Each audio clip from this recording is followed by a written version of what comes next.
साथ आप ट्रीटमेंट जारी रखें, तो थोड़ा ट्रीटमेंट जारी रखें, बोझ ना डालें, ट्रीटमेंट जारी रखें, साथ रिक्वेस्ट भेजें। ये मैं इसको खोल रहा हूँ ताकि जो लोग हैं उनको पता चले कि होम्योपैथी कितनी डीप डील करती है, होम्योपैथी कितनी डीप डील करती है।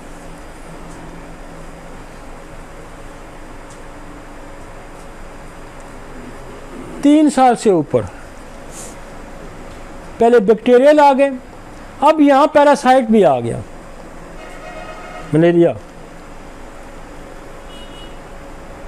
न्यूमोनिया आ गया, मेनिंजाइटिस आ गया, इकोलाई हो गया, ग्रुप ए सेप्टोकोकस आ गया, और इन पाकिस्तान जो है वो कहते हैं जी टाइफाइड भी बहुत होता है। वो टाइफाइड अब यहाँ आ जाएगा, यहाँ न्यूमोनिया भी आ जाएगा, यहाँ टाइफाइड भी आ जाएगा, इकोलाई भी आएगा, सेप्टोकोकस भी आ जाएगा। और यहाँ जो स्ट्रेप्टोकोकस अटैक करता है ये सारी ज़िंदगी बच्चे की जान नहीं छोड़ता, उसकी हार्ट डिजीज़ शुरू हो जाती है, जिसको कहते हैं रूमेटिक हार्ट डिजीज़।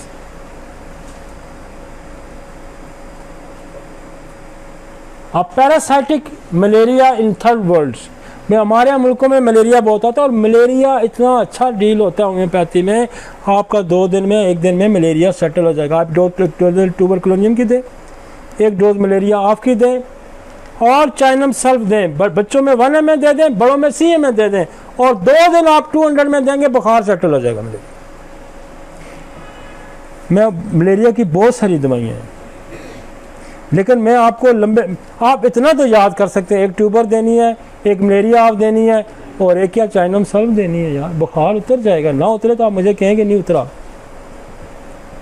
अगले दिन उतरा होगा बुखार। वायरल में वायरोसीला है, इंट्रावायरसेस हैं, इन्फ्लुएंजा में मोनोन्यूक्लियस है, रोजीला, वही आ गए जो हमने ऊपर डिस्कस किए थे, और डेंगू आ जाएगा फिर, डेंगू। और डेंगू आजकल हमारे यहाँ बहुत फैला हुआ है, और डेंगू बड़ा अच्छा सेटल होता है। आप 1 डोज ट्यूबरकुलोनियम की दें, 1 मलेरिया ऑफ की दें, चाइनम सल्फ दें, रिपीटेड डोजेस में दें, और साथ इसको क्रोटेलस पे रखें सुबह शाम। बड़ों को 1 ml दें, बच्चों को 200 में दें, और साथ साथ ब्लड पिक्चर लेते रहें। जो ही प्लेटलेट्स अप होने शुरू हो जाएंगे तो समझा गया गायब हो गया। कहीं केस फंस जाता है तो फिर आप प्लेटलेट्स नहीं पूरे हो रहे तो CM की 1 डोज दे दें, फिर भी फंस जाता है 1 मिलीफोलियम CM की डोज दे दें, तो प्लेटलेट्स बढ़ जाएंगे। इसमें आजकल जो डेंगू आ रहा है, इसमें वोमिटिंग भी आ रही है, और वोमिटिंग आ रही है तो आप बाकी दवाइयों के चक्करों में ना पड़ना, आप कैडमियम सल्फ की 200 की डोज दे दें, 1 ml की डोज दे दें, वोमिटिंग फौरन रोक देगा, और ये 3, 4, 5 दिनों के अंदर अंदर आपका डेंगू सेटल हो जाएगा। ज़्यादा लंबी दवाइयाँ मैं नहीं बता रहा, वो तो फिर आपने ज़्यादा साइंस लड़ानी है तो आप इससे बाहर भी निकल के खेल सकते हैं, लेकिन हमने चीज़ों को स्नैपशॉट में रखना, इसी पे कंसंट्रेट करें, यही बुखार उतारेंगी, यही सेटल करेंगी, यही प्लेटलेट्स ठीक करेंगी। आप इधर उधर मत जाएं, दाएं बाएं मत निकले, कंसंट्रेट करें और ईमान से यकीन से कंसंट्रेट करें, डेंगू ठीक हो जाएगा। आप जो ही डिट्रैक हुए मरीज आपके हाथ से निकल जाएगा। आप इसी पे फोकस करें, ट्यूबर, मलेरिया, चाइनम सल्फ, क्रोटेलस, इसी पे फोकस करें, ना इधर उधर जाएं, बुखार उतारेगा।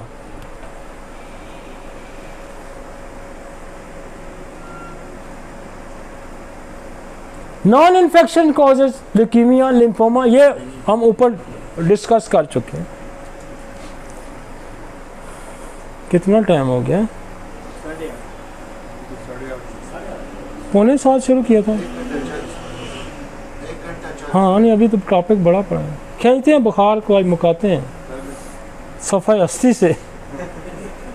मैं सुन के हैरान हो गया कि जो डेवलप कंट्री हैं उनमें तो टाइफाइड ही नहीं होता, उसमें मलेरिया ही नहीं होता, डेंगू होता ही नहीं है। हमारे यहाँ तो ये पीछा नहीं छोड़ा, ये बाद मुल्कों में ये रेडिकेट हो गए, चले गए, चीज़ें ही ख़त्म हो गई हैं। आगे चलते हैं।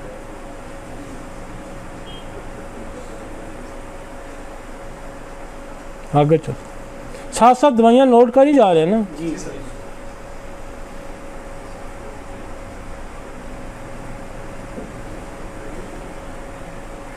बड़ों का बुखार अब शुरू आ गया, बच्चों की हद तक आपको समझ आ गया होगा।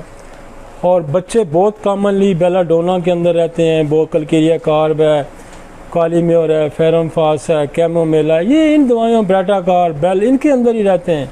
और साथ एक आध बेसिलियम ट्यूबर की डोजेज लगाते जाएं, बाकी केस आपके क्लियर होते जाएंगे बच्चों में। और बड़ों में हम आ जाते हैं, again divided into infection, viral, bacterial. अब इसमें अंदर देखें फंगल भी आ गया, पैरासाइट भी आ गया और नॉन इन्फेक्शन कॉजेज भी आ जाएंगे। फंगल भी ऐड हो गया, पैरासाइटिक भी ऐड हो गया, बैक्टीरियल, वायरल। और मैं आपको बड़े ज़माने से ये कह रहा हूँ कि फोकस करें वायरल, बैक्टीरिया, फंगल। कह रहा हूँ ना, कह रहा हूँ, आप अगर करते या जिन्होंने किया आज उनको काम आएगा। हम तो बड़ी अरसे से इसकी गर्दान कर रहे हैं, ये बड़ी कॉम्प्लिकेशन है इसकी। ये सिर्फ एक बुखार है, इसकी कॉम्प्लिकेशन आएगी, ये बोन मैरो सप्रेस करते हैं, ये डीएनए को करप्ट करते हैं। यही सारी चीज़ें जब आगे चलेंगी तो ये सारी खराबी का सबब बनेगी। आप ना सिर्फ बुखार बंदे का उतारेंगे, ना सिर्फ किसी बच्चे का बुखार उतारेंगे, मैं ये समझता हूं कि आप उसकी जिंदगी संवारेंगे। अगर होम्योपैथिक डॉक्टर ने बुखार उतारा, अगर होम्योपैथिक डॉक्टर ने बुखार उतारा और इन्हीं ग्राउंड्स पे उतारा, तो वो बच्चे की सारी जिंदगी सेव करेगा। और किसी और तरीके ने बुखार उतारा तो उसकी जिंदगी के अंदर कॉम्प्लिकेशन आएंगी।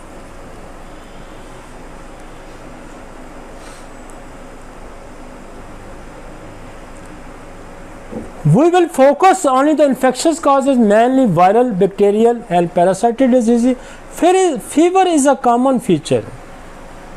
Whoever elderly, infant and chronically sick, cancer patient, immunocompromised may not mount fever. Sick infant may stop feeding and become listless.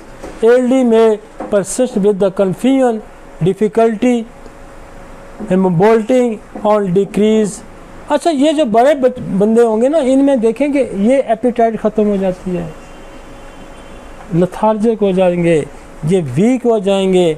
और इनकी एटियोलॉजी आपको जानना पड़ेगी कि क्या कोई वायरल है, कोई बैक्टीरियल है, कोई इन्फेक्शन है।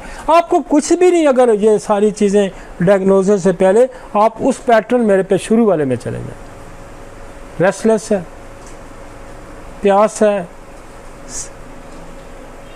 तो उसमें जो हमने ट्यूबरकुलोनियम देनी है या बेसिलियम देनी है, पायरोजीनियम देनी है, आर्सेनिक देनी है, रोस्टॉक देनी है, ब्लड, वो ना भूलें आप, वो ना भूलें। इस जो आपकी ये जो एटियोलॉजीज हैं, इसके अंदर आपने उसको नहीं भूलना। आप अपना एक्सपीरियंस वसी करते जाएं, लेकिन वो बेसिक से आपने नहीं हटना।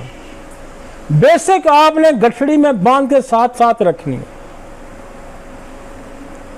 बेसिक आपने गठड़ी में बांध के साथ साथ बांध के रखनी है, उसको आपने नहीं छोड़ना। नेक्स्ट चलेंगे आगे।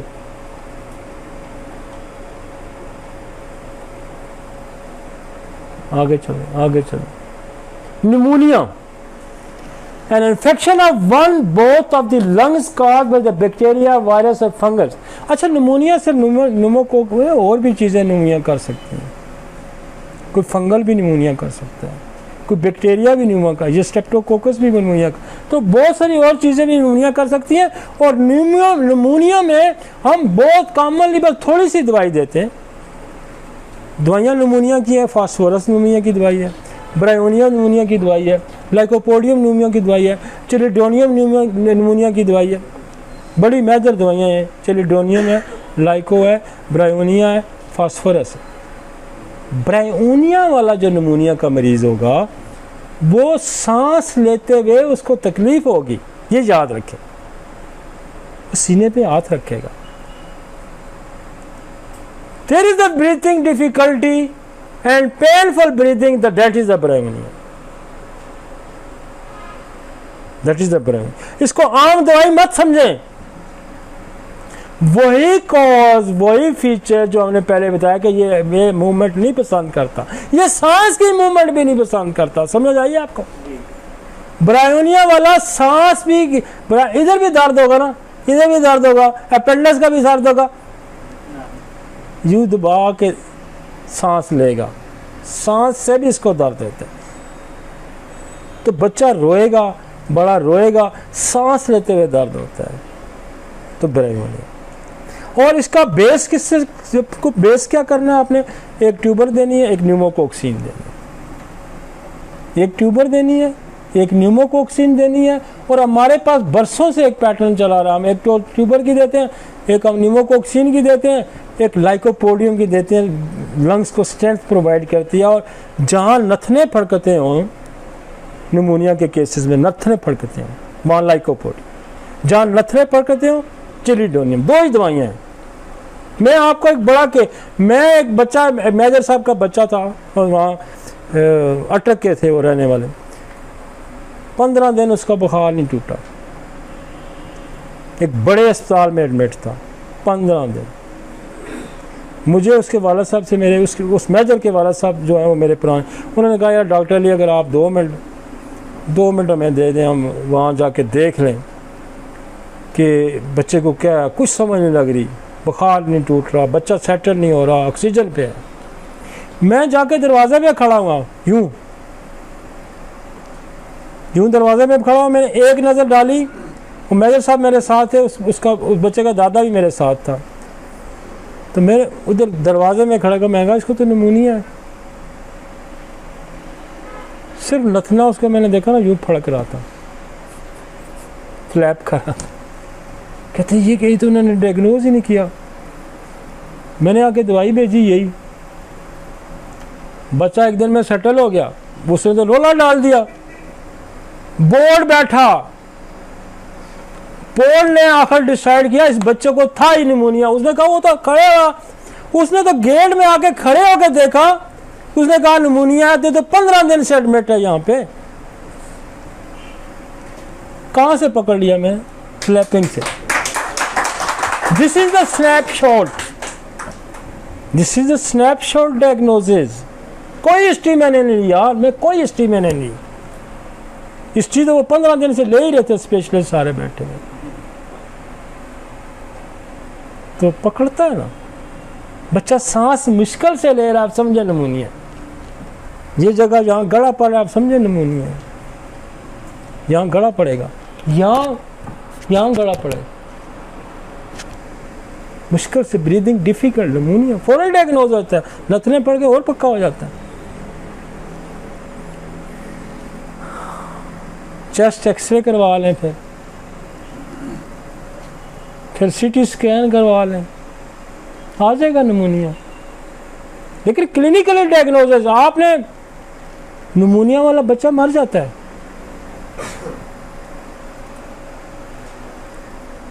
निमोनिया वाला बच्चा। और मैं आपको अपने घर का एक, मेरा बेटा है मौसम, वो छोटा था, कोई मेरा 6 महीने का नहीं था, इसको निमोनिया हो गया और ये ठीक ना हो 2-3, और लगता था कि ये नहीं बचेगा, यकीन माने। और मैं उस वक्त होम्योपैथी पता नहीं 3 या 4 साल में था, 5-6 साल में था। बहरहाल मैं शुरू की होम्योपैथी थी। हम इसको पिम उठा कर लेके जाने लगे कि हम इसको लेके चलते हैं पिम्स। मैंने देखा कि इसके सर पे इतना पसीना आया हुआ जिसका कोई हिसाब नहीं। मैंने गाड़ी स्टार्ट करनी थी और मैं गाड़ी स्टार्ट करने के लिए नीचे गया, लेकिन मैं इसको ना कलकीरिया कार्ब 30 की एक डोज इसके मुंह में डाल के, तो मैंने कहा इसको उठा के लाएं। मैं जब नीचे गया तो ये ठीक था।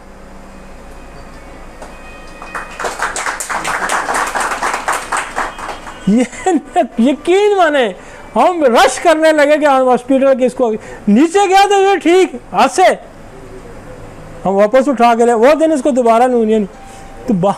तो क्या मैंने पकड़ा, सर पे पसीना आया हुआ था, तो हमने कलकेरिया कार्ड से पकड़ लिया। मेरी अपनी भांजी, उसको निमोनिया हुआ और मेरी उसने फ़ोन किया मेरी बहन ने कि उसको निमोनिया हो गया, तो हम हॉस्पिटल रश कर रहे हैं कि उसकी हालत बड़ी ख़राब हो गई है। तो मैंने वेद को या किसी को मैंने कहा इसको इस तरह करो, एक न्यूमोकॉक्सिन लाइको एंटमट्राल की ये फटोफट 2 अस्पताल जाते हुए रास्ते में देते जाओ इसको, और मैं पहुंचता हूँ, एक न्यूमोकॉक्सिन, एक लाइको और एक एंटमट्राल। ये जब अस्पताल पहुंचे गेट पे, इनका मुझे फ़ोन आ गया ये तो ठीक हो गई है। मैं क्या इसको वापस ले आओ। तो निमोनिया हम कैसे ठीक करते हैं यार, मतलब निमोनिया कौन नहीं, तो this is the homeopathic science भाई। मैं आपको कुछ केस अपने बताए ना, मेजर साहब के बच्चे का, तो निमोनिया कैसे नहीं ठीक। निमोनिया लेक्सिस इतना मजे का ठीक करती है, ये भी मैं आपको बताऊं। लेक्सिस, लाइको, कार्बोवेज जो बिल्कुल ऑक्सीजन पे केस जाने वाले होते हैं, आप एक डोज लेक्सिस की तो क्लियर 2-3 मिनट में बच्चे की ऑक्सीजन लेवल यूं जाएगा ऊपर, 2-3 मिनट में ऑक्सीजन लेवल यूं जाएगा लेक्सिस का। आप कहाँ से, एक तो हमारा वो हमारा ट्यूबल न्यूमोकॉक्सिन लाइको एंटमट्राल चल रहा है ना, उससे हटके भी जाए। आप समझे कि ऑक्सीजन पे बच्चा जा रहा है, बड़ा जा रहा है, आप लेक्सिस की एक डोज दें फौरन क्लियर करेगा, नहीं तो लाइको दें, कार्बो उठ के बैठ जाएगा। लिहाजा निमोनिया होम्योपैथी बड़ा अच्छे तरीके से डील कर, बहुत अच्छे तरीके से। लेकिन याद रखें इसकी पहली डोज आपकी ट्यूबरकुलोनियम की होनी चाहिए और न्यूमोकॉक्सिन की होनी चाहिए, फिर आप लाइको जाए एंटम जाए चिलिडोनियम। अगर नथने पड़ के आप चिलिडोनियम लाइको दोनों कंप्लीमेंट्री, एक डोज लाइको की चिलिडोनियम की दें, एक लाइको की दें, फौरन सेटल हो जाएगा। ऑक्सीजन पे जा रहा आप लेक्सिस दें, फौरन क्लियर हो जाएगा। इसके लिए उसने लिखा कि chest examination revelled inspiratory cracks over involve lungs, rapid respiratory rate, जल्दी।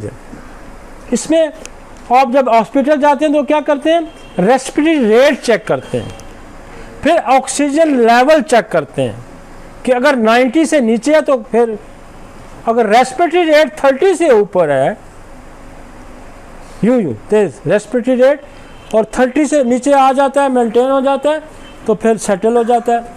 तो वो जब oxygen saturation very sick individuals in fact may be लेसलेस अर्ली में भी कंफ्यूज, लेकिन आपने जब आपका रेस्पिरेटरी रेट नीचे आ जाएगा, आपकी ऑक्सीजन लेवल ऊपर चला जाएगा। रेस्पिरेटरी रेट ज़्यादा क्यों होगा, बंदा जोर लगाता है ना, जल्दी जल्दी से, वो फिर रेस्पिरेटरी रेट बढ़ जाएगा और उधर से ऑक्सीजन कम हो जाएगी। जो ही ऑक्सीजन का रेट बढ़ेगा रेस्पिरेटरी रेट नीचे आ जाएगा, फिर समझो आपका केस निकल गया। आगे चलते हैं, निमोनिया हो गया। निमोनिया मीन निमोनिया का बुखार, और जहां देखें बच्चा आपके पास आता है, जहां देखें डिफिकल्ट ब्रीदिंग आ गई, पेनफुल ब्रीदिंग आ गई, बुखार है, साथ नोज फ्लैपिंग है, आप कहें जी निमोनिया है, और फौरन ट्यूबर निमोनिया को लाइको एंटमट्राल लिखे। ब्रायोनिया भी है, फास्फोरस भी है, बाकी में अगर वो अब बच्चा घंटे आधे घंटे में सेटल, हम 15-15 मिनट में अब दे दें, बच्चा आधे घंटे में सेटल हो जाएगा। और इन केस कोई ऐसा इशू होता है तो फिर आप लेक्सिस की तरफ जा सकते हैं, फास्फोरस की तरफ जा सकते हैं, आप लाइकोपोडियम की तरफ जा सकते हैं।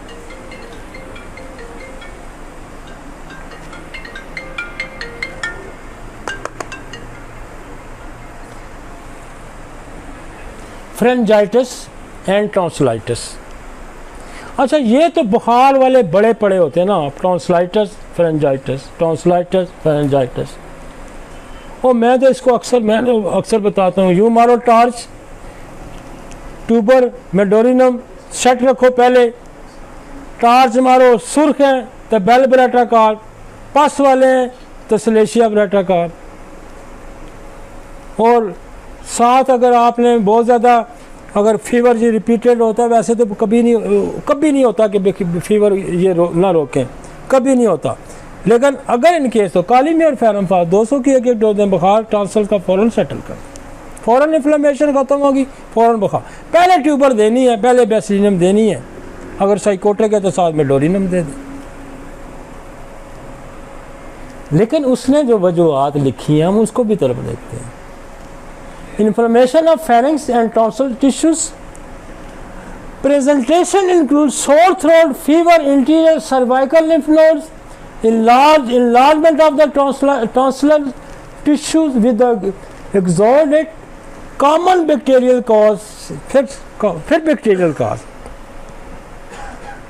bacterial cause, Streptococcus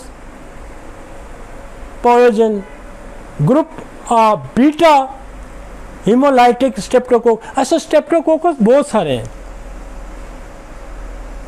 ए ग्रुप बी ग्रुप, लेकिन आपके पास स्ट्रेप्टोकोकस कोक्सीन है तो ये हर सूरत में काम करेंगे। अगर नहीं है तो ट्यूबरक्लोनियम दें।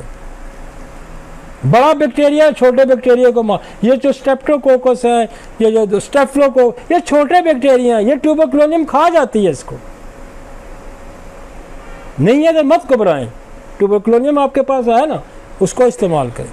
अगर आपके पास स्टेप्टोकोकस है, स्टेफ्लोकोकस है, मिनोप्लाज्मा न्यूमोनिया है और गनोरिया है, तो फिर आप उसका साथ इस्तेमाल कर लें, आपके स्पीड अप हो जाएगा, काम जल्दी हो जाएगा।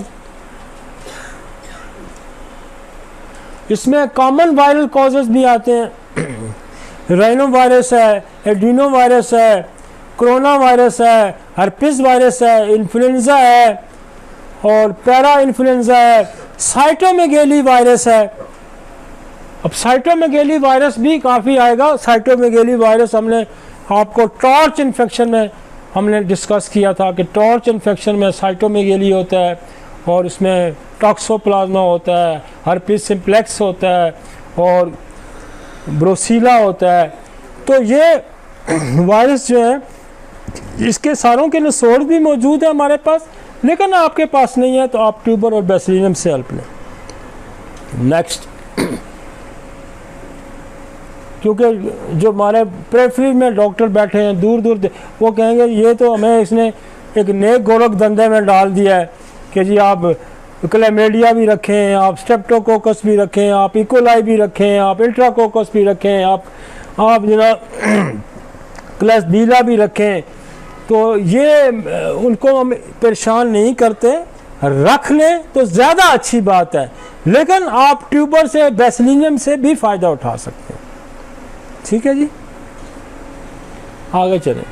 Etiology usually bacterial infection should be suspected if symptoms are greater than 2 weeks and especially if nasal drainage turn purulent। अब वो कह रहा है कि साइनसाइटिस पे आ गया कि अगर ये परसिस्ट करता है 2 हफ्ते से तो फिर आप ये समझ लें कि ये एक वायरल बैक्टीरियल इन्फेक्शन है। और साइनसाइटिस की भी बेसिस में ट्यूबरकुलोसिस है, साइकोसिस है। और 3 बड़ी दवाइयाँ हैं, 4 बड़ी दवाइयाँ याद रखें, 4 बड़ी दवाइयाँ, 4 बड़ी बेस है। ट्यूबरक्लोनियम या बेसिलियम, मेडोरिनम, इन्फ्लुएंजम एंड सुराइनम। जिस बंदे के पास ये 4 दवाइयाँ, ये साइनसाइटिस का केस इसका क्लियर हो जाता है। ये नज़ले को, साइनसाइटिस को जड़ से उठाती हैं, जड़ से। ये 4 दवाइयों से ज़्यादा बाहर नहीं निकलता। लेकिन अगर ये एटियोलॉजी आ जाती है और फंगल आ जाता है, presentation include the nasal congestion, rhinorrhoea, diminished sense of smell चली जाएगी, purulent drainage, when bacterial infection set in, facial pain, headache and cough, कि कुछ अरसा वो परसिस्ट करता है तो फिर खांसी भी होगी, साथ बुखार भी होगा, सर दर्द भी होगा। और मैं आपको यकीन से कह सकता हूँ और मैं यकीन से इसका इस्तेमाल करता हूँ कि इस कंडीशन में बात सिर्फ एक बेसिलियम की डोज क्लियर कर देती, सिर्फ एक डोज। एक डोज ट्यूबरकुलोनियम के केस क्लियर कर देती है, मरीज घंटे बाद रिलैक्स कर जाता है। अब सिर्फ बेसिलिनियम की 1 mg की डोज दे दे, सर दर्द भी चला जाएगा, वो भी ठीक हो जाएगा। लेकिन अगर आपके पास दवाइयाँ जैसे आर्सेनिक है, जैसे रोस्टॉक्स है, वो भी यहाँ इस्तेमाल होगी, लेकिन स्पेशली नेज़ल कंजेशन के लिए हमारे पास बड़ी लंबी रेंज है दवाइयों की। मसलन नाक बंद है, खोलना है, अमोनियम कार्ब खोल देगी, एप्पल सल्फ खोल देगी, लिमनामाइलिन, ट्यूक्रोमेरावेरम और हेपाटिका, जहाँ कंजेशन आ रही है, पेस्ट नेज़ल ड्रिपिंग साथ आ रही है, हेपाटिका, लेकिन आपको ट्यूबर मेडोरिनम का इस्तेमाल करना पड़ेगा। और बाकी जो दवाइयों का मैं जिक्र कर रहा हूँ, लिमनामाइनर है, आपकी ट्यूक्रोमेरावेरम है, और फिर यहाँ पोलस बन जाते हैं इन द लेटर स्टेज, ये रह के फिर पोलस बनेंगे। तो पोलस बन जाएंगे, पोलस क्यों बन जाएंगे कि ये जो आपकी मेम्ब्रेन्स है ये फूल जाएंगी, और ये फूल जाएंगी तो यहाँ पोलस बनने शुरू हो जाएंगे, और पोलस बनेंगे तो फिर क्या करेगी, ट्यूक्रोमेरावेरम करेगी, थूजा करेगी, कल्केरिया कार्ब करेगी। और एक और दवाई है और जो पोलस बनने के अमल को रोकती है, वो है फार्मिका रूफा। फिर यहाँ आपकी सेंगुनेरिया नाइट्रिका है, यहाँ फिर काली नाइट्रिकम है जब पोलप्स की स्टेज आ जाएगी। लेकिन हम तो फिलहाल बुखार को डील कर रहे हैं, हम फिलहाल बुखार को डील कर रहे हैं। नेक्स्ट,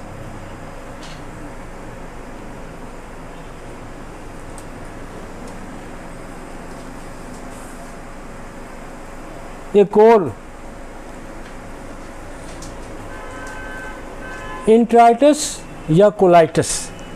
इंट्राइटिस कोलाइटिस क्या है? इन्फ्लेमेशन ऑफ बड़ी आंत की इन्फ्लेमेशन आ जाती है, inflammation of the stomach and intestine, gastroenteritis, gastroenteritis, आपका डाइजेस्टिव ट्रैक्ट की इन्फ्लेमेशन आ जाती है। और inflammation of intestine, inflammation of colon, colitis, इसको बाद एल्सरेटिव कोलाइटिस में भी जाएगा। ये क्रोनिक में चला जाता है। Colitis resulting from the bacterial toxins और viral infection, only etiologies causing fever and being discussed here। वो कहता है कि मोस्टली तो इतना नहीं करता बुखार, लेकिन जब इसको बैक्टीरियल इन्फेक्शन आएगा तो फिर बुखार आएगा। और इसकी सिम्टम क्या आएगी? प्रेजेंटेशन नोजिया है, वोमिटिंग है, डायरिया है, एब्डोमिनल क्रैम्प है एंड फीवर है। वन सीवियर, एक डोज नक्सोमिका की दें, एक डोज बेसिलियम की दें, एक डोज एलोज की दें, सेटल हो जाएगा। नहीं, क्यूप्रोमेट 30 की 2 दिन दे दें, सेटल हो जाएगा। इन केस बचता है तो बक्साल्वानियम की 1 डोज दें। आपका ये कोलाइटिस जो इन्फ्लेमेशन ऑफ इसकी है, ये आपकी 1 दिन में सेटल हो जाएगी और 1 दिन में बुखार उतर जाएगा। आप 15-15 मिनट बाद दे दें, 1 डोज नक्स की दें, 1 बेसिलियम की दें, 1 एलोज की दें। फिर भी अगर मैं आपको बताऊं, मेरा एक बड़ा senior official admit in the hospital और सीवियर कोलाइटिस, बुखार, टेम्परेचर, मैंने जाके उसको इमरजेंसी में देखा, उसका मैं मरने लगूं, मैं नहीं बचता। मैंने ये 1 डोज नक्स की भेजी, 1 बेसिलियम की भेजी, 1 एलोज की भेजी और 3 डोजेज 30 में मैंने क्यूप्रम मेट की भेजी। उसका मुझे घंटे बाद फोन आया, कहता मैं घर आ रही हूँ, मैं बच गया हूँ। मैं ट्रैक से वापस आके उनको मैंने देख के आया हूँ हॉस्पिटल में, और मैंने क्लिनिक आके फ़ोन किया और ड्राइवर आया और उसने घंटे बाद उसका मैं बच गया, घर आ गया हूँ। मैं गया हूँ, वहाँ मशीनें लगी और जनाब साहब जो है ना, वो दिस इज द होम्योपैथी।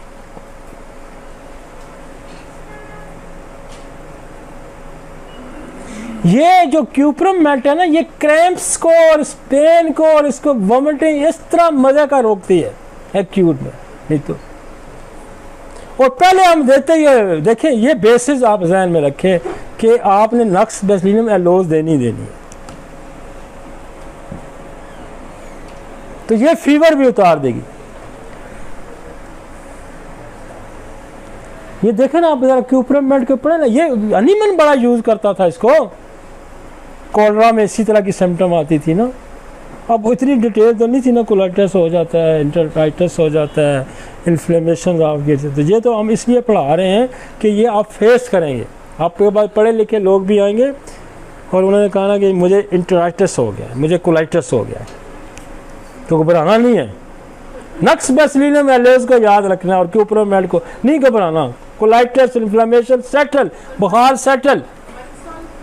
मक्साल भी क्रैम्प्स लाइक, मक्साल की सिम्टम क्या है?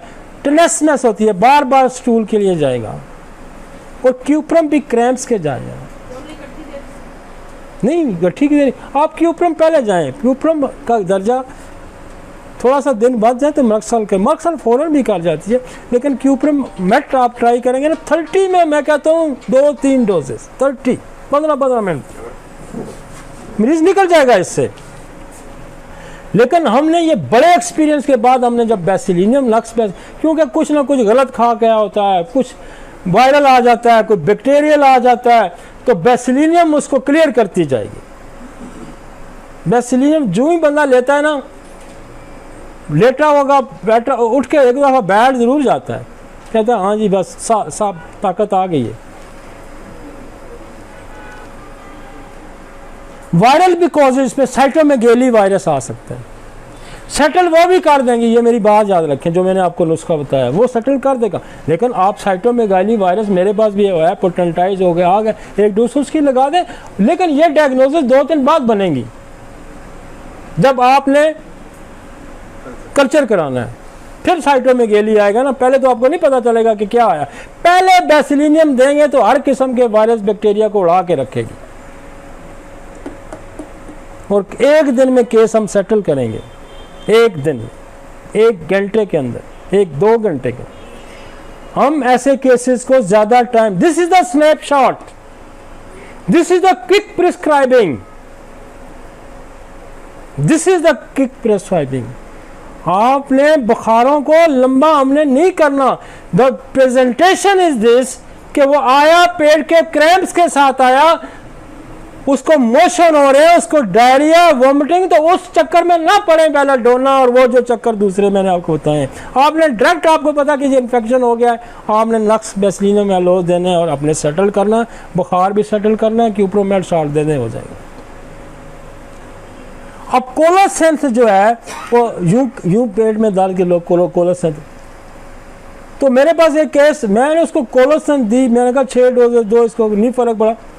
यहाँ जिंदगी में मैंने पहले कभी नहीं पल्साटीला दी यूं बैठने पे, हमेशा कोलोसेंथ रिस्पॉन्स करती है। और मैं समझ रहा था कि वो मरीज़ा इस तरह लोट पोट हो रही थी यूं हाथ रख के।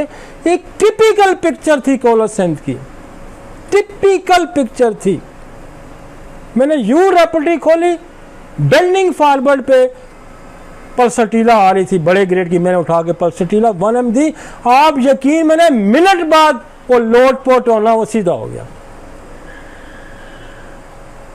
तो ये होम्योपैथी है, ये आपको कहाँ, आप थोड़ा सा दिमाग रखते हैं, आप थोड़ी सी अर्ज रखते हैं, आप थोड़ी सी दिल रखते हैं, आप जज्बा रखते हैं, ये तो आपको कभी मायूस नहीं करेगी भाई, कभी मायूस नहीं करेगी। कोलाइटिस के पेशेंट कभी मायूस आप नहीं। नेक्स्ट,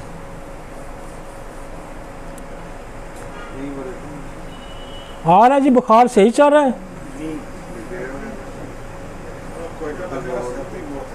सर्दी बहुत है। हाँ करो जी, बंदोबस्त करो जी, चाह ना बंदोबस्त करो, कहो किसे।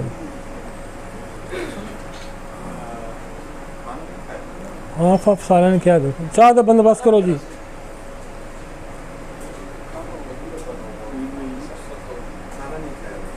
वो तो इनके लिए तो मंगाए ना, खाना बाद में खा लें।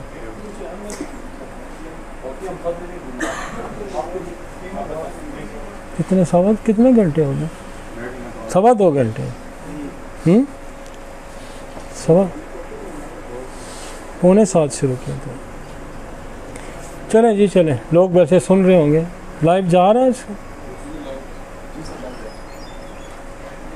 हो गया, इसको आगे चलते हैं जी।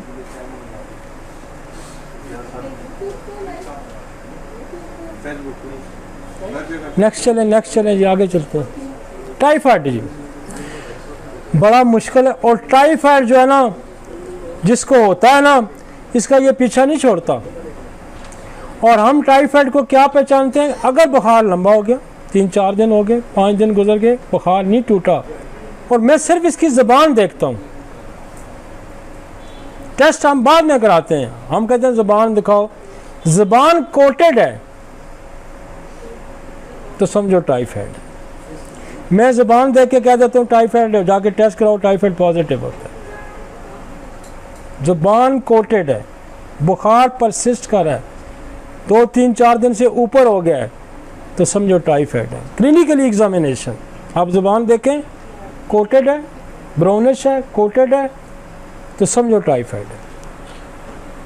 A clinical syndrome cause the gastrointestinal symptom, vomiting, abdominal pain, constipation, diarrhea, along with the constitutional symptom, fever, malaise, headache, relatively bradycardia, rose spot, splenomegaly, causative organism, Salmonella typhi. Typhoid dart and withdrawal tests are used widely. Antibody tests not very accurate test, low sensitivity. Blood culture is the test of choice. Occasionally bone marrow culture, ये तो वो test बता रहे हैं। आपने ज़ुबान देखी, coated है, आपने लिखना नक्स फमीका की एक डोज, एक ट्यूबरक्लोनियम 1 mg की डोज, एक टाइफाइडिनम 1 mg की डोज, और एक बैप्टेशिया CM की डोज, बड़े में, अगर बच्चे हैं तो 1 है।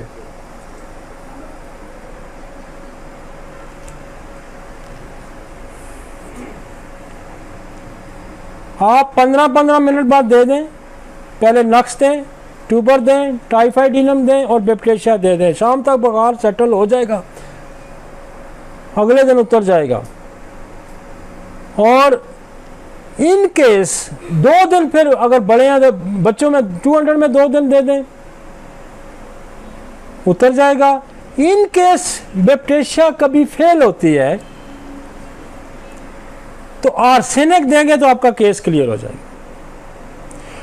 टाइफाइड में बैप्टेशिया की कंप्लीमेंट्री है आर्सेनिक, 200 में TDS कर दें। और कभी ऐसा नहीं होता कि टाइफाइड चाहे 10 साल का है, चाहे 6 महीने का है, चाहे महीने का है, चाहे साल का है, दवाइयाँ टाइफाइड की बहुत सारी हैं, लेकिन मैं गोरख धंधे में आपको डालना नहीं चाहता। मेरी लाइफ एक्सपीरियंस जो है वो आपके साथ मैं शेयर करूं, ये आपको कभी मायूस नहीं करेगा। और टाइफाइड बुखार का बैक्टीरिया जो है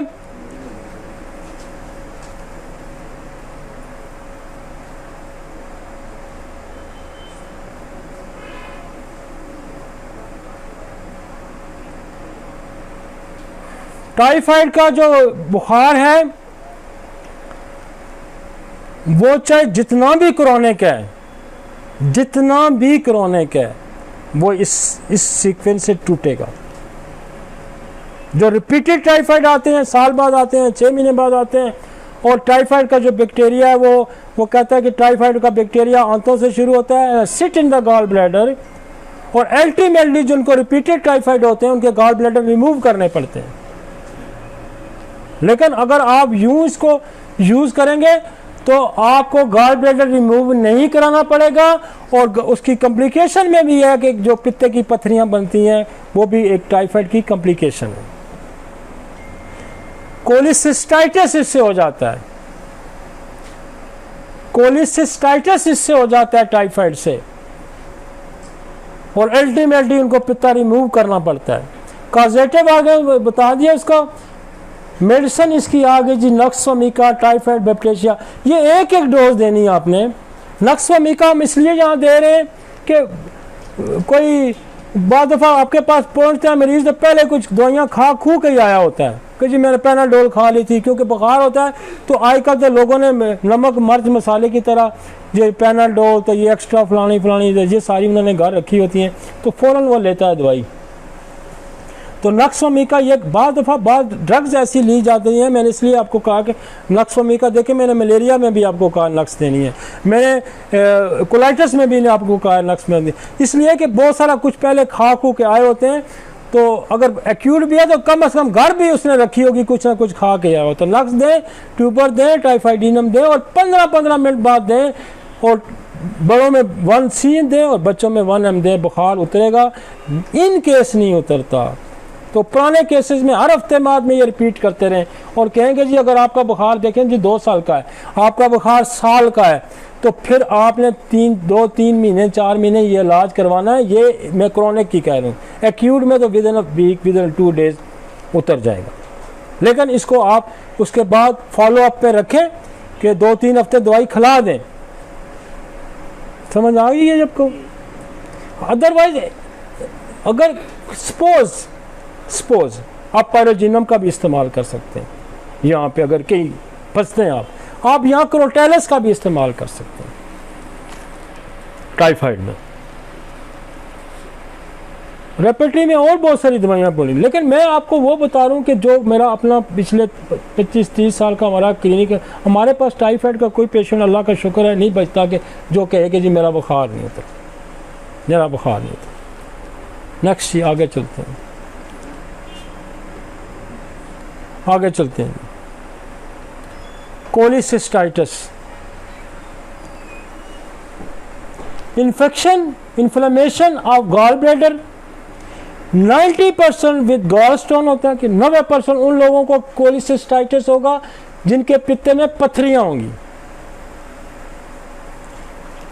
और पित्ते में पथरी की वजह से बुखार नहीं होता, लेकिन अब जब इन्फ्लेमेशन पित्ते में हो जाएगी तो बुखार हो जाएगा। यहाँ पेन बताएगा, पेन एक्सटेंड टू बैक को जाएगा और फीवर होगा, तो क्लिनिकली डायग्नोसिस बनती है कि ये जी कोलिसिस्टाइटिस है। ठीक है ना जी? ये एपिटाइटिस भी हो सकता है एक्यूट, उसमें भी बुखार आ जाता है, लेकिन मोस्ट कॉमनली कोलिसिस्टाइटिस आता है। 10% वो कहता है विदाउट गॉलस्टोन भी हो सकता है। Steady severe pain and tenderness in right upper quadrant, nausea, vomiting and fever. और याद रखें कि इसके अंदर कोलिसिस्टाइटिस के अंदर अगर वॉमिटिंग आती है तो फिर कॉल्चिकम इसको ठीक करेगी, फौरन वॉमिटिंग फौरन ठीक कर देगी।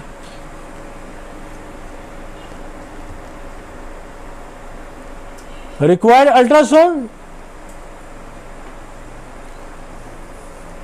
आसानी से हर जगह पे मौजूद होती है, इसके लिए आप स्कैन भी करा सकते हैं, लेकिन ये स्कैन जो होता है हर जगह अवेलेबल नहीं होता, वो कहते हैं फौरी तौर पे तो आप अल्ट्रासाउंड करवा दें।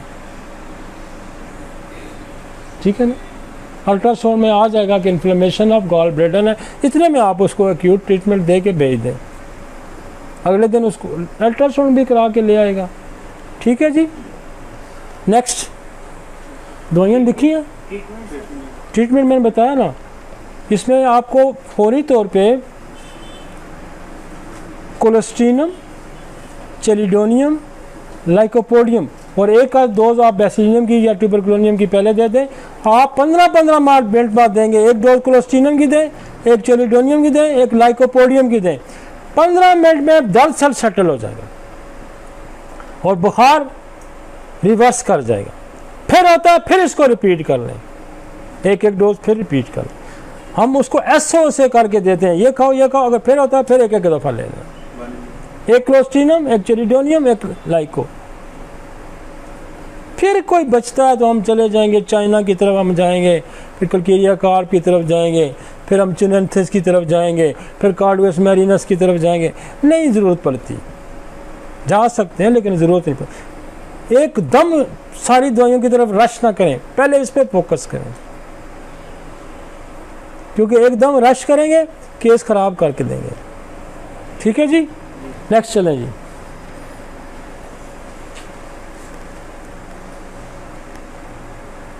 डाइवर्टिकुलाइटिस, मैक्रोस्कोपिक, बहुत माइक्रोस्कोपिक जो स्कोपिक इन्फ्लेमेशन नज़र आती है डाइवर्टिकुलाइटिस ऑफ कोलोन, आंत के अंदर, ड्यू टू वॉल डिजनरेशन, जो उसकी दीवार है उसकी डिजनरेशन, उसका टूट फूट का अमल शुरू हो जाता है, इसको डाइवर्टिकुलाइटिस कहते हैं। ये यूजुअली वो कहता है कि लेफ्ट लोअर क्वार्टर उसमें होती है। स्कैन डायग्नोस्टिक का इसका जो है ना, स्कैन डायग्नोसिस उसकी बनती है, और इसका वही आप जो ऊपर मैंने आपको बताया था ना कोलाइटिस में, वही दवाइयाँ आप इसमें यूज़ कर सकते हैं। आगे चलते हैं। एपेंडिसाइटिस, एपेंडिसाइटिस पेन फिर आता है, एक्यूट कंडीशन है और इसके साथ फीवर भी आता है। persistent early peri-umbilical pain, anorexia, nausea, vomiting, later than pain and tenderness settle in the right lower quadrant, low grade fever, increased white। इसका आसान बड़ी पहचान होती है कि आप जो है ना इसको ब्लड सीपी कराएंगे तो WBC बड़े होते हैं, लेकिन आप क्लिनिकल एग्जामिनेशन के लिए पेशेंट को यूं लटा दें कोच पे और राइट लेग फोल्ड करवाएं और इसको इनसाइड टर्न करें, पेन यहाँ से पूरे पेट में फैल जाएगा तो समझो अपेंडिसाइटिस है। ये अर्ली डायग्नोसिस है। यूँ स्ट्रेट लटा दें, इसको फोल्ड करवाएं यूँ और अंदर प्रेस करें लेफ्ट साइड। यहाँ जो पेन होगा ना रेडिएट करके पूरी आंत में फैल जाएगा। तो दिस इज़ अपेंडिसाइटिस। साथ इसका टेस्ट करवा लेंगे, ब्लड सीपी कराएंगे तो रेज होगा। पहली दवाई है ऑरेस्टेनिक्स। ऑरेस्टेनिक्स CM की एक डोज दें, मिनटों के अंदर दर्द गायब हो जाएगा। वो फटेगा तो नहीं, हमारे पास फटा हुआ थोड़ा आएगा, हमारे पास तो आया है वो इन्फ्लेमेशन के साथ।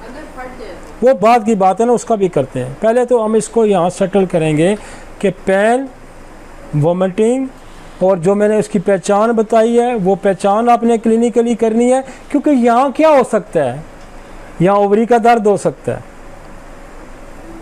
ओवरी का दर्द होगा तो नीचे यूं जाएगा, यूं जाएगा। किडनी का दर्द होगा तो यूं जाएगा, तो यूं जाएगा। ओवरी कहाँ जा रहा है, यूट्रस की तरफ जाएगी। पेन स्प्रेड होगा तो यूट्रस की तरफ जाएगा।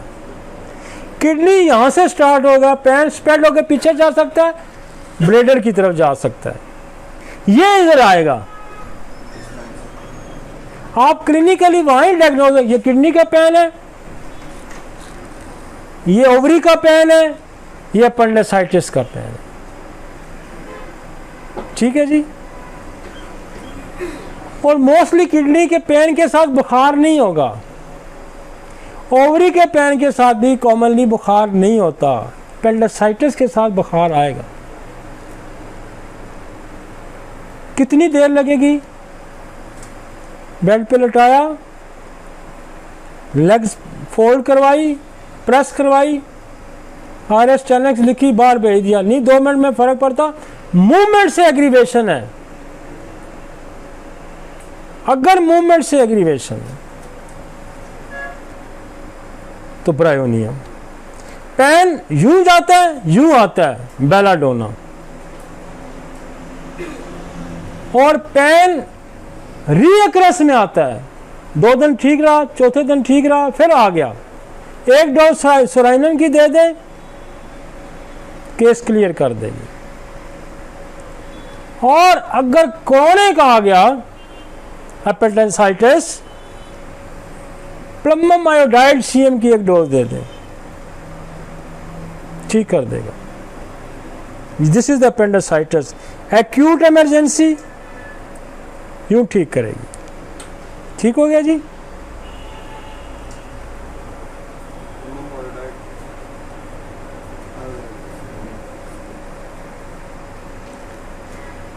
हम इमरजेंसी डील कर रहे हैं होम्योपैथी से।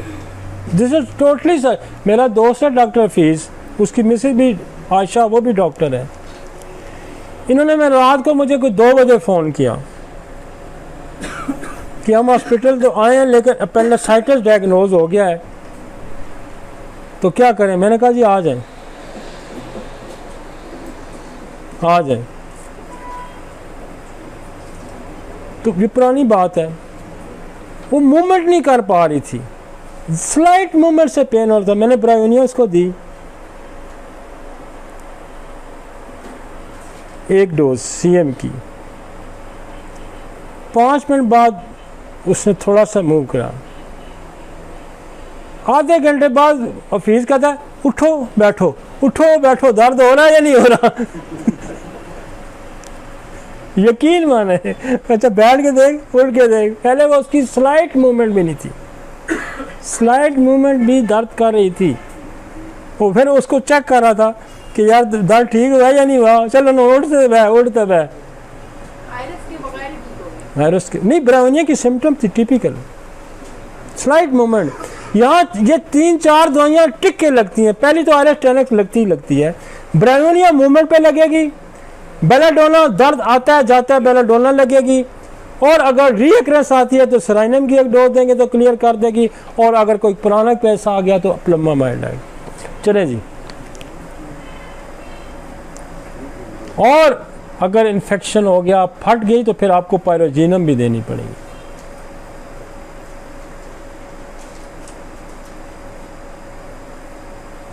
चलते हैं जी, आगे चलते हैं, टाइम बहुत हो गया। ये लेक्चर मेरा एक हिस्से में तो जाएगा ही नहीं, क्यों लंबा हो गया ना, लेकिन ख़त्म मैंने करना है क्योंकि अगला टॉपिक मैंने और लेना है। Pyelonephritis, an infection of inflammatory involving the renal parenchyma, presents flank pain, dysuria, urgency, increased urinary frequency, fever, nausea, vomiting and timing। मैं आपको एक बड़ी टिपिकल उसकी बर्बरस की ये पिक्चर है। बर्बरस का यह दर्द होके ना तो यूं नीचे टाता है और इवन थाइज में भी जाता है, ब्लैडर की तरफ भी जाता है, और सिंगल डोज आप देंगे तो ये इसको फ्री कर देगी, सिंगल डोज फ्री कर देगी। टिपिकल पिक्चर है बर्बरस की कि पेन यूं होगा, ब्लैडर में भी जाएगा और नीचे टांग में भी जाएगा, थाइज तक जाता है इसका दर्द, और फ्रीक्वेंसी होगी। और कल्चर इसका करा लेंगे हम, कल्चर कराते हैं। अगर वॉमिटिंग आ गई तो आप उसको एड्रेस कर सकते हैं ओसीमियम कैन से, आप एड्रेस कर सकते हैं कोल्चिकम से, और आप यूरिन आर ई करवाएंगे, कोई बैक्टीरिया कल्चर आ जाता है तो फिर हम उसके मुताबिक उसको एड्रेस कर लेंगे। और अगर फिर भी जब तक कल्चर की कोई रिपोर्ट आती है, आप बेसिलियम या ट्यूबरकुलोनियम की 1 डोज दे दें, और उसके बाद आप लाइको बर्बरस बहुत अच्छा इसको रोकती है। ठीक है जी।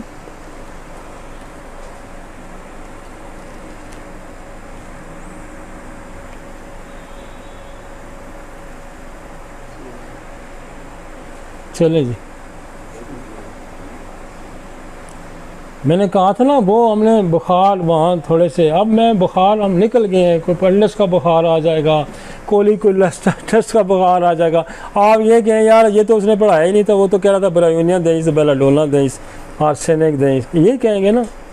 लेकिन हम ऑर्गन स्पेसिफिक इन्फ्लेमेशन की वजह से जो बुखार आता है, होम्योपैथी उसको एड्रेस करती है और बड़े ज़बरदस्त तरीके से एड्रेस करती है। Next, cellulitis, a diffuse spreading infection of the dermis. ये स्किन के अंदर इन्फेक्शन होके, स्किन के अंदर इन्फेक्शन होके इन्फ्लेमेशन हो जाएगी, सेल के अंदर सेलुलाइटिस हो जाएगा, यहाँ पस पड़ जाएगी और उसकी वजह से बुखार हो जाता है। इसका इतना बेहतरीन और आसान नुस्खा है, expanding a red warm plaque without vesicles, pain, chill and fever हम क्या करते हैं, हम इसको एक डोज देते हैं एंथ्रेक्सिनम की, एक डोज देते हैं हम बेसिलिनियम की, एक डोज देते हैं हम ग्रेफाइट की, और उसको लिया। उसके बाद हम 2 दिन स्लेशिया 1 की दे देते हैं, 2 दिन सेलुलाइटिस ठीक हो जाता है, पक्का चलता है, कभी फेल नहीं होता, कभी फेल नहीं होता। दवाइयाँ बहुत हैं सेलुलाइटिस की, दवाइयाँ बहुत हैं, लेक्सिस भी आ जाएगी आपकी, पैराजीनम भी आ जाएगी, और बहुत सारी दवाइयाँ आ जाएंगी। तो मैं आपको शॉर्टकट बता रहा हूँ कि आप यूँ करेंगे तो आपका मामला ठीक हो जाएगा। सेलुलाइटिस, एंथ्रेक्सिनम, बेसिलिनियम, ग्रेफाइट एंड स्लेशिया। हम चाह रहे हैं कि हमारी प्रैक्टिस इंप्रूव हो, हम ये चाह रहे हैं कि हमारे लोग एक्यूट को कैसे डील करें, इमरजेंसी कैसे डील करें। हमने इमरजेंसी 1 मिनट में पकड़नी है, 1 मिनट में डायग्नोज करनी है, 1 मिनट में प्रिस्क्राइब करनी है, और अगले within hour, within a day हमने इसको सेटल करना है जी इमरजेंसी को। नो लॉन्ग, आपको कोई टाइम नहीं देगा, कोई टाइम नहीं देगा।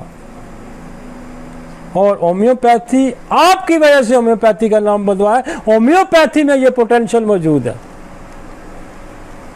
ये नाकामी होगी मेरी वजह से होगी और आपकी वजह से होगी, अदरवाइज पोटेंशियल है, गुंजाइश है, इलाज है। चलें जी आगे चलते हैं जी। Tuberculosis, the big subject. बुखार, जब खांसी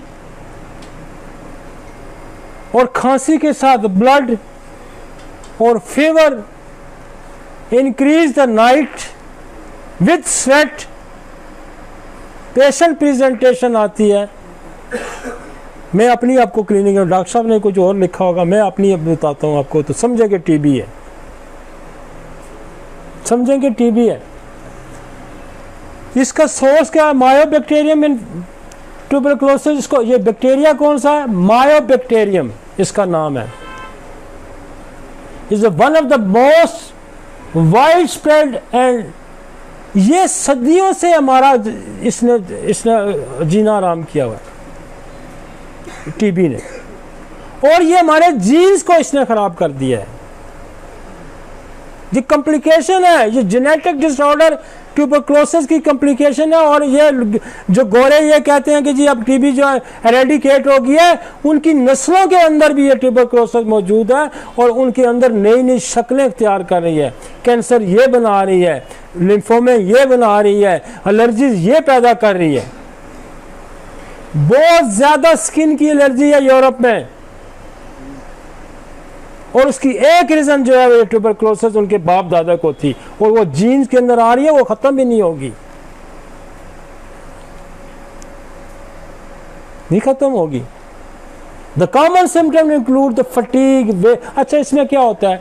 बुखार है, वेट लॉस है, और वेट लॉस इसमें बहुत होता है, एपिटाइट कम हो जाती है, खाना पीना बंद हो जाता है, दर्दें शुरू हो जाती हैं, डिफॉर्मिटी, वर्टिब्रास, ये तो लेटेस्ट स्टेज है कि बाद में हड्डियों को खा जाती है, लंग्स को खा जाती है। मैं आपको एक केस बताता हूँ।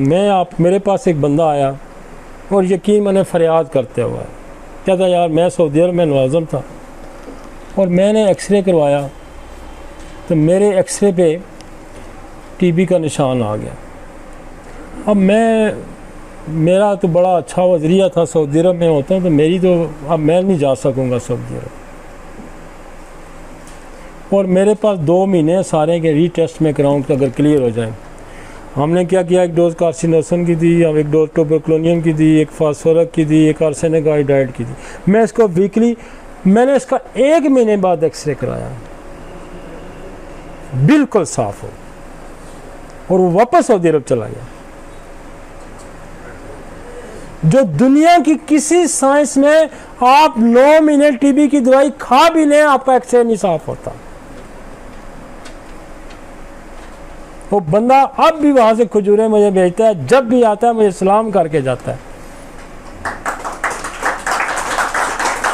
हम ट्यूबरक्लोसिस को होम्योपैथी में बहुत अच्छा डील किया और सबसे ज़्यादा इसकी कॉम्प्लिकेशन को हम बहुत अच्छा डील करते हैं।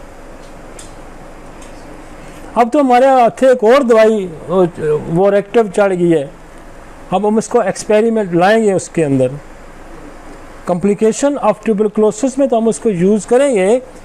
जो ड्रग्स अब्यूज़ है उसमें हम उसको यूज़ करेंगे, लेकिन हम टीबी में भी इसको यूज़ करेंगे। तो क्या मोस्ट कॉमनली जो दवाई यूज़ होती है ट्यूबरक्लोनियम के अलावा, बेसिलियम के अलावा, वो है फास्फोरस और आर्सेनिक आयोडाइड। अदरवाइज अगेरिकस भी है, फ्लेंड्रीनम भी है, और बहुत सारी दवाइयाँ हैं। कलकेरिया फॉस भी टीबी में यूज़ होती है, और मेट भी टीबी में यूज़ होती है। बहुत स्पेशली ड्रोस्ट्रा टीबी की बड़ी दवाई है।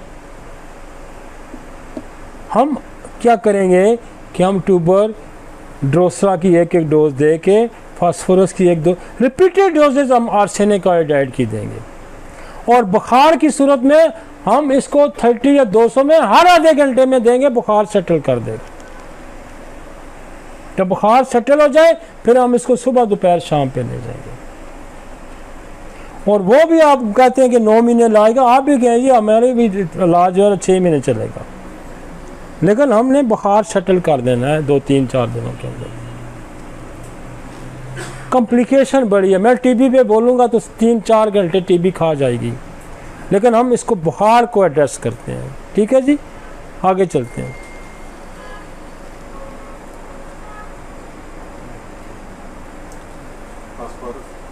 फास्फोरस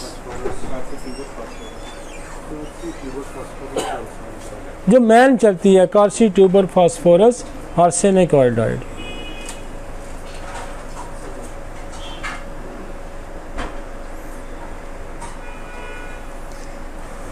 कितने घंटे हो गए अफरीदी?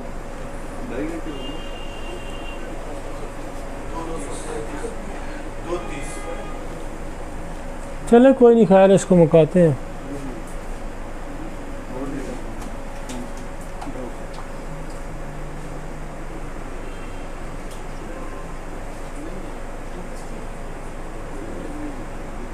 चले जी आगे चले। वोरेक्टिव, वोरेक्टिव, VORACTIV, वोरेक्टिव हमारी मायरन पी। मलेरिया, मलेरिया दुनिया में, इस मलेरिया ने भी दुनिया को बहुत मारा है। बड़े बड़े लोग मलेरिया से मरे हैं। डेंगी भी इसी का बहन है। डेंगी, मलेरिया जो है वो कॉम्प्लिकेशन देखा है, जिगर बढ़ जाता है, तिल्ली बढ़ जाती है, और इसकी बड़ी कॉम्प्लिकेशन है। और आपका जो ब्लड की कंपोजिशन डिकम्पोज हो जाता है, ब्लड ख़राब हो जाता है, उसके अंदर प्रॉब्लम पैदा हो जाते हैं। उसकी एक वजह बड़ी मलेरिया भी है। मैं एक सब मजमून पढ़ रहा था किसी फॉरेनर का, बहुत पुरानी 20 साल पुरानी बात है, तो वो थैलेसीमिया की भी एक वजह मलेरिया बता रहा था। तो मलेरिया जो है वो बहुत कॉम्प्लिकेटेड है, आपका ब्लड कैंसर तक बना सकता है, आपकी तिल्ली इलार्जमेंट हो जाती है, लिवर इलार्जमेंट हो जाता है, एनीमिया ये करता है। लेकिन द शॉर्टकट हम मलेरिया को कैसे डील करते हैं? हम एक डोज लक्स की देंगे, एक ट्यूबर की देंगे, एक मलेरिया आपकी देंगे, और चाइनम सल्फ हम 1 mg दे के रिपीटेड डोजेज पे चले जाएंगे। मैक्सिमम केसेस आपके इसी से ठीक हो जाएंगे मलेरिया। क्रॉनिक में आपकी नाइट्रोम्योर भी आ जाती है, और भी बड़ी दवाइयाँ आएंगी, रेपटी में आपको लेकिन आप फिलहाल इस पर फोकस करेंगे, आप इधर उधर ना जाएं, आपको ये मायूस नहीं करेगा। आपने इमरजेंसी डील करनी है ना, स्टडी बेशक साथ करते रहे, वो मैं नहीं आपको रोकता, लेकिन इमरजेंसी आपको ये निकाल देगा। जैसे मैं आपको कह रहा हूँ, हम इमरजेंसी से निकल जाएंगे। उसके बाद हम कॉम्प्लिकेशन ऑफ मलेरिया भी जब जाएंगे तब भी ये, अब सीरीबर मलेरिया आता है, बंदा मार के रख देता है। और मैंने सीरीबर मलेरिया का पेशेंट एडमिट अनकॉन्शियस कोमे में मैंने डील किया इसी तरह से। और पिम से मैंने उसको उठाया। चकवाल का एक मरीज था, सेरिब्रल मलेरिया मार देता है, तो हम इसको इमरजेंसी में क्या करेंगे, नक्स, ट्यूबर, मलेरिया और एंचाइनम सल, इस पर फोकस करें, वो उतार देगा। बहुत ज़्यादा यूपिटोरियम या पायरोजिनम की भी इस्तेमाल अगर बुखार नहीं उतरता तो आप कर सकते हैं। ठीक है जी।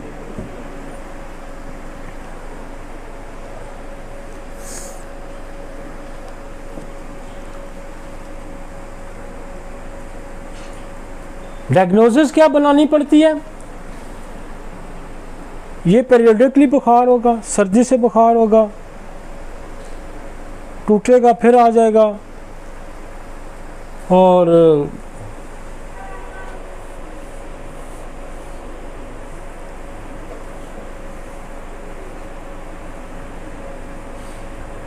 उसने लिखा है पर प्रेजेंटेशन क्या है, intermediate attacks of chill, fever, sweating, headache, myalgia, vomiting,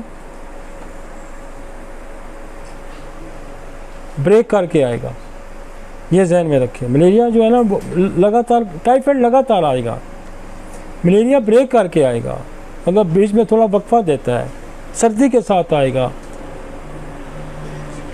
और लेट स्टेज में जाकर स्प्लीनोमेगाली, एनीमिया एंड थ्रोम्बोसाइटोपेनिया।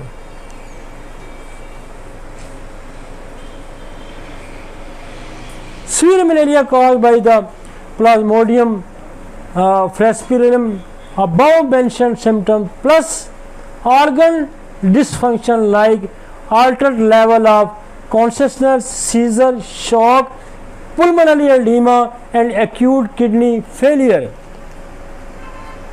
ये गुर्दा भी जाता है, इसके साथ एक्यूट रीनल फेलियर भी हो सकता है, और शॉक, सीजर, झटके लग सकते हैं। जो सेरिब्रल मलेरिया होता है वो झटके आ जाते हैं, बीमार भी देता है वो। दवाइयाँ यही चलेंगी।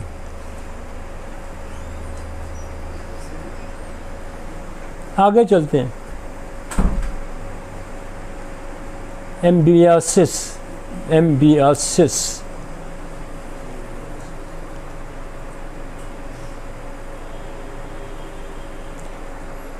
एंटोमीबा हिस्टोरिका मोस्ट कॉमन एजेंट, ये बैक्टीरिया इसका पैरासाइट इसका कॉमन एजेंट है। और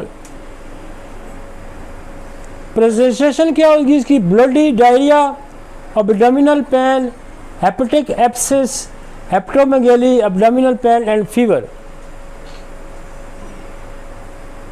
इसमें आपको वही नुस्खा जो है नक्स, बैसिलियम एलोज और क्यूप्रो।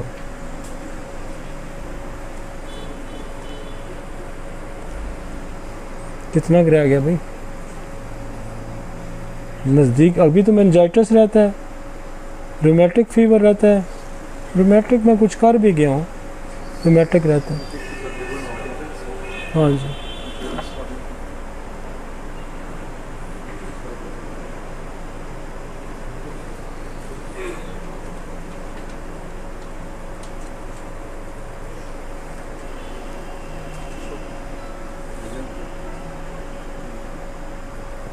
चले जी आगे चले। डंगी में कर गया हूँ, डंगी कर गया हम। वायरल चिकन पॉक्स क्या होगा, दाने होंगे, पासल होंगे, खारिश होगी, बुखार होगा, सिमेट्रिकली आएंगे। पहले रेडिश होगा, फिर उसमें पस आनी शुरू हो जाती है। इसमें ट्यूबरकुलोनियम की एक डोज दें, वायरोलिनम की एक डोज दें, एंटमलोस्टॉक्स अल्टरनेट करें। 90% से अबाव केसेस सेटल हो जाएंगे 2 दिन के अंदर। दाने ख़त्म होना शुरू हो जाते हैं, आमद बंद हो जाती है। इन केस ये ज़्यादा केसेस ठीक कर देगा। क्या करना, ट्यूबर देनी है, वायरोलिनम देनी है या मेलाड्रिनम दे दें, और एक एल्टम टार्ट और रस्टॉक बड़ों में बड़े में तो कम ही आती है, लेकिन 18 साल के बच्चे भी आ जाते हैं, 17 साल। तो एल्टम टार्ट 1 में उनमें 2 दिन दे दें, रस्टॉक अल्टरनेट करवा दें और फिर 200 पे आए। बच्चों में 200 पे शुरू में एल्टम टार्ट रस्टॉक अल्टरनेट पे आ जाएँ। और अगर कोई केस फंसता है, खारिश नहीं रुकती, तो सल्फर 30 की एक डोज देंगे तो खारिश ठीक हो जाएगी। और अगर फिर दाने नहीं ठीक होते, इरप्शन रहती है और खारिश रहती है, तो फिर आपने कौली सल्फ देनी है। बस इतना सारा इलाज काफ़ी है इसका, इतना सारा काफ़ी है। बुखार भी 1 दिन में सेटल हो जाएगा, दाने भी ज़्यादा 2-3 दिन लेंगे। आगे चलते हैं। 200 खाली सल्फ 200 की 2-3 डोजेज दे के दाने गायब कर देगी। अगर फ़र्ज़ करें एल्टम टार्ट और रस्टॉक, क्योंकि ये एल्टम टार्ट रस्टॉक में पानी वाले दाने होते हैं और ये इस पर बहुत अच्छा काम करती है। मैं कोई 20-25 साल से यही यूज़ करवा रहा हूँ और मुझे आज तक कभी ऐसा नहीं हुआ कि हमने इसको 2-3 या 3 दिन से ज़्यादा गया हो। ये पहले दिन 1 में दे दें, अगले दिन 200 पे आ जाएं। बच्चों में 200 दे के फिर 30 पे आ जाएं।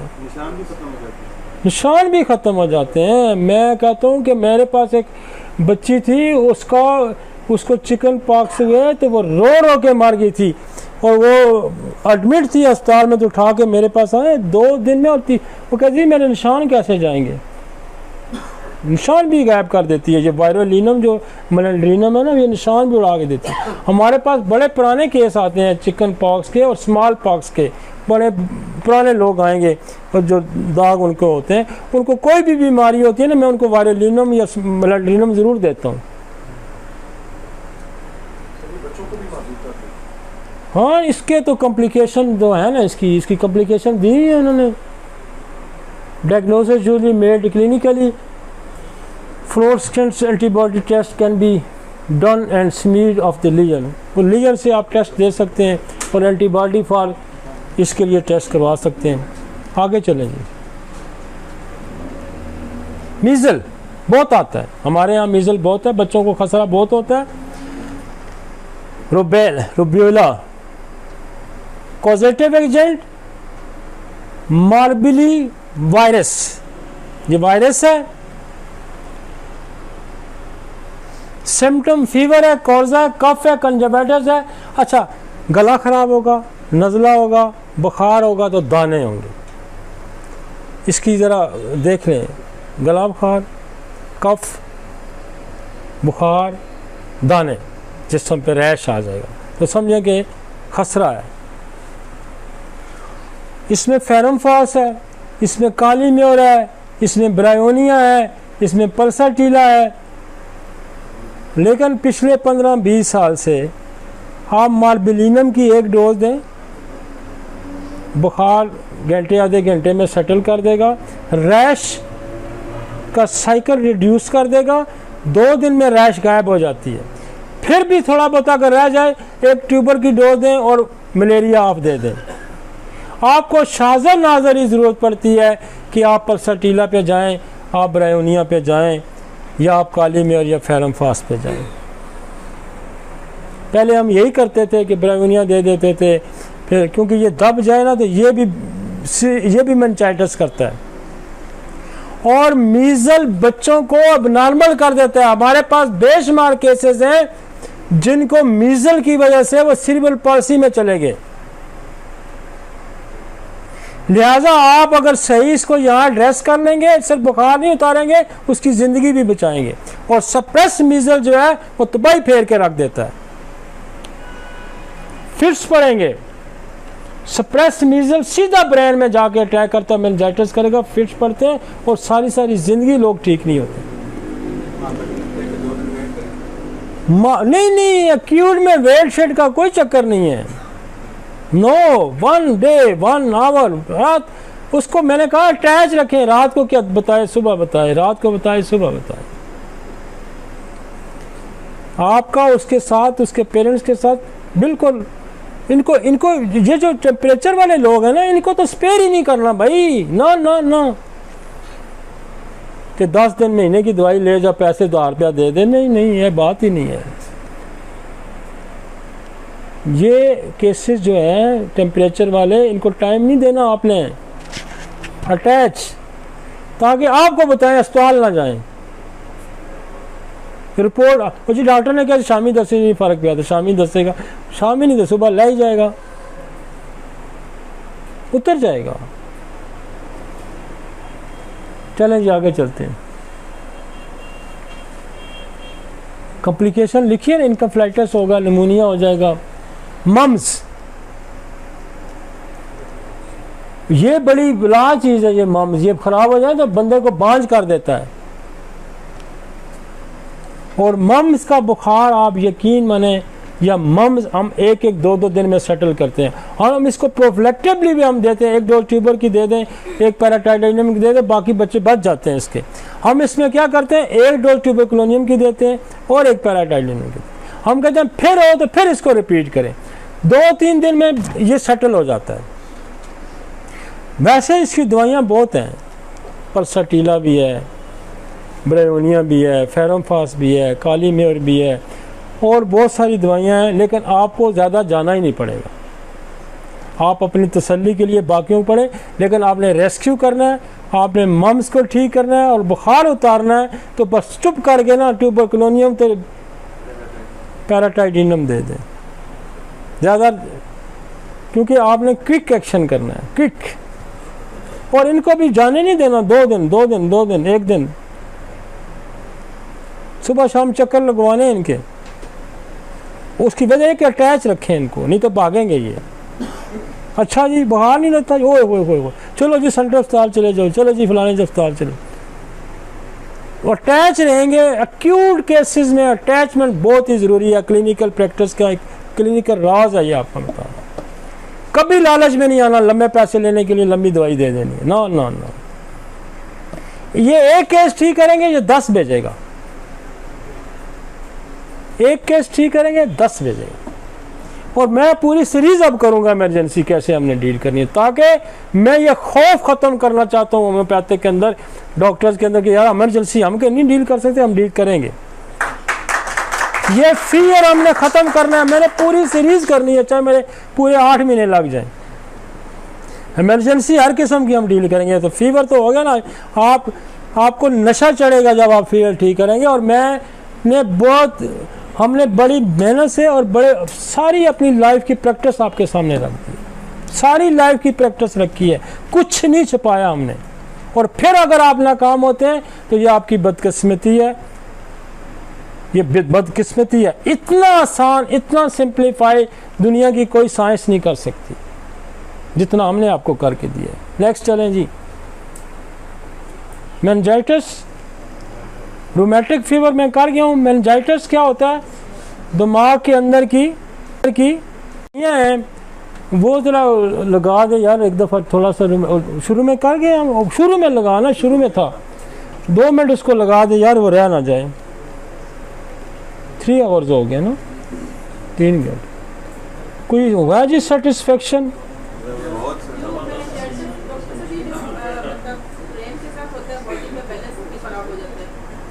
मेनिंजाइटिस बेसिकली आपकी जो ब्रेन के अंदर मेनिंजेस होती हैं, उनके अंदर सोजश हो जाती है, इन्फ्लेमेशन हो जाती है। और ज़ाहिर है ब्रेन के अंदर अगर सोजश हो जाएगी तो वो उसको फिट्स भी पड़ेंगे, उसकी गर्दन पीछे अकड़ जाएगी और बैलेंस नहीं होता। वो तो बिल्कुल बेड से नहीं हो, बिल्कुल इसको इसीलिए गर्दन तोड़ बुखार भी इसको कहते हैं, गर्दन तोड़ बुखार, meningitis. The infection and inflammation of the protective covering of the brain and spinal cord, जो ब्रेन के अंदर के जो वाइटल है, वाइट मैटर, उसके ऊपर जो कवरिंग होती है, उसके अंदर इन्फ्लेमेशन हो जाती है। और वो इन्फ्लेमेशन ट्यूबरकुलोसिस ज़्यादा कॉमनली होती है, लेकिन वो मलेरिया की कम्प्लिकेशन भी हो सकती है, वो आपकी उसकी मीज़ल की कम्प्लिकेशन भी हो सकती है, चिकन पॉक्स की कम्प्लिकेशन, वो उसकी कम्प्लिकेशन हो सकती है। लेकिन हम उसको कैसे डील करते हैं, हमारे पास बड़ी मज़े की 2 दवाइयाँ हैं। और मैं आपको बताऊं, कई बच्चे हमने हॉस्पिटल में ट्रीट किए हैं जिनका 15-15 दिन हो गए थे, मेनिंजाइटिस क्योर नहीं हो रहा था। इसमें बहुत अच्छा काम करती है बेलाडोना, इसमें बहुत अच्छा काम करती है जेलसीमियम, इसमें एलिबोरस बहुत अच्छा काम करती है। एलिबोरस ने बेशुमार बच्चे बचाए मेनिंजाइटिस के। आप ट्यूबरकुलोनियम दें और एलिबोरस, बेलाडोना दे के एलिबोरस दे दें, with in a days patient settle होना शुरू हो जाता है। यहाँ हमारे एक दोस्त हैं, कौन से वो लेके आए थे, एक बच्चा जो था मानसेरे का, हाँ कितना ख़राब हुआ था, एलिबोरस से ठीक हुआ था ना, पहचान ही नहीं पा रहा था, पहचान नहीं पा रहा था, एडमिट था यहाँ हॉस्पिटल में, यही था ना, बुरा हाल था। एलिबोरस बड़ी कमाल, ये सन स्ट्रोक में भी बड़ा अच्छा काम करती है, ये सर की बीमारियों में बहुत अच्छा काम करती है। इन्फ्लेमेशन ऑफ मेनिंजेस में एलिबोरस का, बेलाडोना का बड़ा ज़्यादा रोल है। मेनिंजाकोकस भी आप दे सकते हैं, इसका आया हुआ है वो, लेकिन हम ज़्यादातर ट्यूबरकुलोनियम देते हैं और बेलाडोना फ़ौरन दें और इसको एलिबोरस पे दें। एलिबोरस मज़े का काम करती है। हाँ जी, रूमेटिक फीवर ये है जी, बेसिकली इन्फेक्शन है थ्रोट का, और ये स्ट्रेप्टोकोकस इसका कॉज है। गला, जोड़ और दिल, जोड़ों में ज़्यादा देर नहीं रहता, दिल में जाके बैठेगा, गले से शुरू होता है, और इसका जो है जो टेस्ट है ASOT लेवल चेक किया जाता है। ये कोई 190 को कितना है, उससे अगर इंक्रीज़ होगा तो आप समझें कि ASO इसको जो है ना रूमेटिक फीवर है। ठीक हो गया जी।